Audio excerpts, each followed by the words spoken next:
শ্যাম সুন্দর কানা ওরে সীতা মোরা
বলেন ভাই কানাই তুই প্রতিশ্রুতি দিয়েছিলি কাউকে ডাকানো লাগবে না, গগন মন্ডলের সূর্যদেব উদিত হইবা মাত্র যে যা প্রাণে চায় সে যেন নিজ নিজ কোঠমারে গমন করে।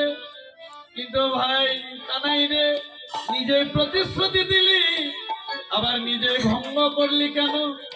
তুমি রইলা ঘরে বসে মাঠে গেল তুমি রইলা ঘরে বসে মাঠে গেল তুমি রইলা ঘরে বসে মাঠে গেল তুমি রইলা ঘরে বসে মাঠে গেল উন্মত্ত হইয়া বেড়াই যাতে করে উন্মত্ত হইয়া বেড়াই যাতে করে আগে যত চালাই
ছাড়া ধেনুবর্ষ গাভী লয়ে কোটে গমন করেছিলাম। আগে যত চালাই ধেনু বারবার যেন পিছু পানে একবার না দুবার না তিনবার না বারবার। তখন আমার মনে বড্ড ক্রোধান্বিত ভাব জাগল। বৈষ্ণবেরও রাগ হয়, যদি তৃণের অধিক হয়। ক্রোধান্বিত হয়ে শাওলি নামের একটি গাভী বারবার যেন পিছু পানে ধাওয়া করলো, আর আমি ক্রোধান্বিত হয়ে আমার হস্তের পাশুনি দিয়ে লড়ি শাওলি নামের গাভীর পৃষ্ঠে আঘাত করলাম।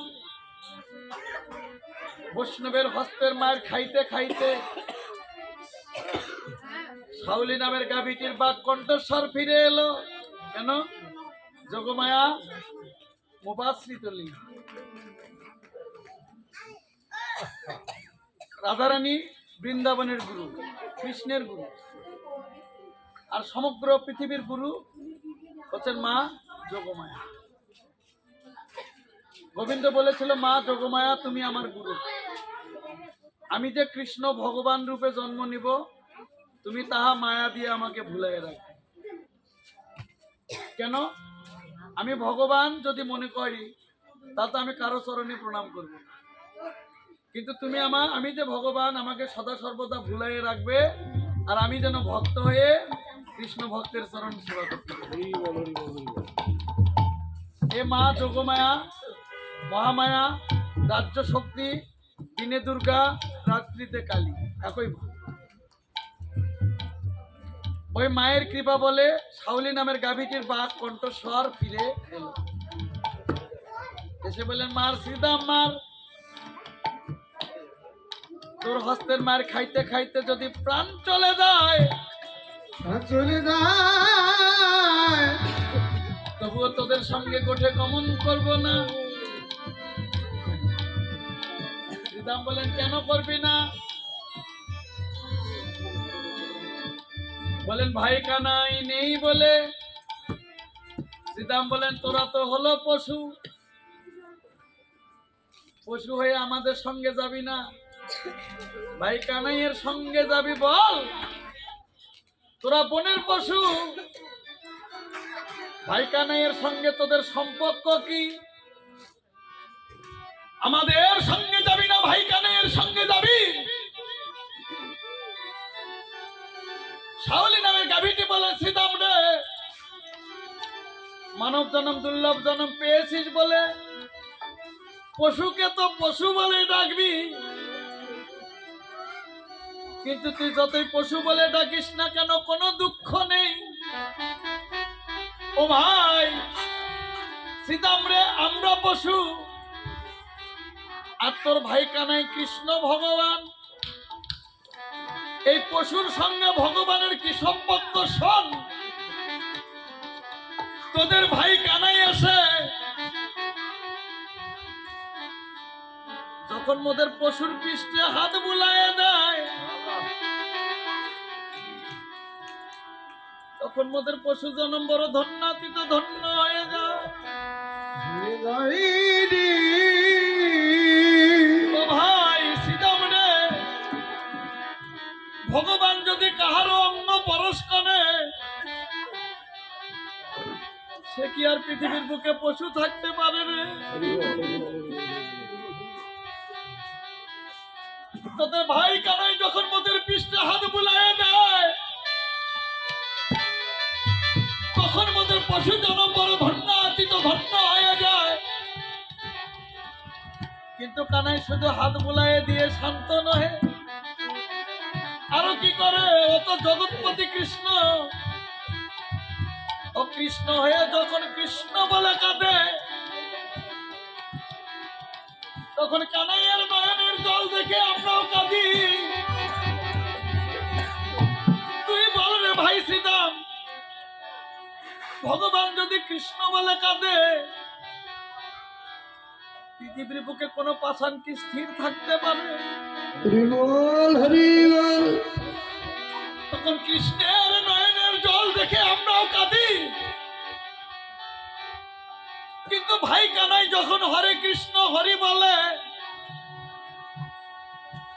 তখন তো আমরা হরি বলতে পারি না রে। কেন পারি না জানিস? আমরা তো পশু, কাঁদিতে পারি, কিন্তু হরি বলতে পারি না কেন? তোদের মতো বা কণ্ঠস্বর মোদের নেই, কিন্তু হরি বলতে পারি না। কানাই তো হরি বলে, কানাইয়ের হরি বলা দেখে আমরাও চেষ্টা করি। চেষ্টা করতে কি হয় জানিস? হরি হরি বলতে পারি না, কিন্তু কি বলি জানিস ভাই শ্রীদাম রে? ওরা হা বলিতে